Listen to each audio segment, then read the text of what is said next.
మీరు సినిమా రంగానికి దూరంగా ఉన్న మీ పేరు మీ సినిమాలు అలాగే ఉండిపోయాయి. అలాగా మళ్ళీ ఏటర్ మోహన్ గారి సినిమా ఎప్పుడు అని అంటున్నారు తెలుగులో? త్వరలో ఉంటుందండి. నేను దూరంగా లేదు, ఇక్కడ ఇక్కడ నా పిల్లలతో పాటు నేను ఏదో ఒకటి చేస్తూనే ఉన్నాను తమిళ్లో. అదే రాజా గారు, రవి గారు రవి గారు వాళ్ళతో పాటు. అవునండి, అవునండి. నేను దూరంగా ఉన్నాను. నాకు బాధ ఉంది, తెలుగు వాళ్ళతో నాకు టచ్ లేకపోవడం నాకు ఎంత బాధ అంటే బయట చెప్పలేని బాధ ఉంది నాకు. ఎందుకంటే అంత పెద్ద హిట్ ఇచ్చేవాను కదా, జనాలతో పాటు అంత బాగా ఉండేవాను కదా. ఇప్పుడు అందరూ నా టచ్ లో ఉన్నారు, నా డిస్ట్రిబ్యూటర్స్, నా ఫ్యాన్స్ అందరూ నా టచ్ లో ఉన్నారు. ఏం ప్రాబ్లం లేదండి. ఇది పోతుంది, అలాగే వెళ్తుంది నాకు.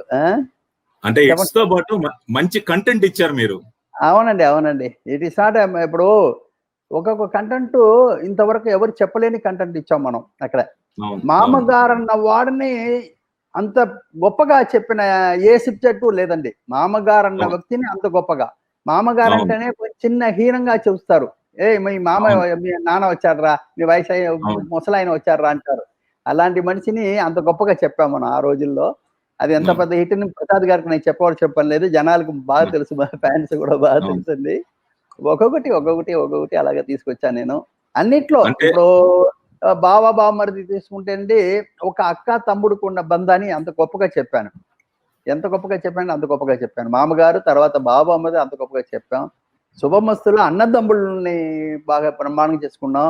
పల్నాటి పౌరుషంలో అన్న చెల్లెలు మ్యాటర్ని బ్రహ్మాండంగా చేసుకున్నాం. ఏమండి, ఒక్కొక్కటి ఒక్కొక్క బంధం అనమాట. మళ్ళీ ఫ్రెండ్షిప్ కి హనుమాన్ జంక్షన్ ఒక ఫ్రెండ్షిప్ కి దానికంటే గొప్ప విషయం ఏది లేదు. అలాగే ఒక్కొక్కటి అండి.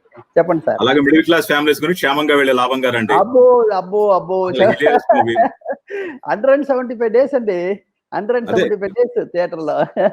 ఈ మధ్య 1 వీక్ బ్యాక్ చూసినా కూడా మళ్ళీ అదే ఎంజాయ్మెంట్. అదే ఇప్పుడు నాకు థియేటర్ లో ఆడియన్స్ బయటకు వచ్చేటప్పుడు థియేటర్ వాళ్ళు చెప్పారు నాకు, ఎలా ఉందని అడిగాను. వాళ్ళు థియేటర్ వాళ్ళు చెప్పారండి నాకు, క్షేమంగా వెళ్ళి లాభం గారింటికి థియేటర్ ఊగుతుంది సార్ అన్నారు.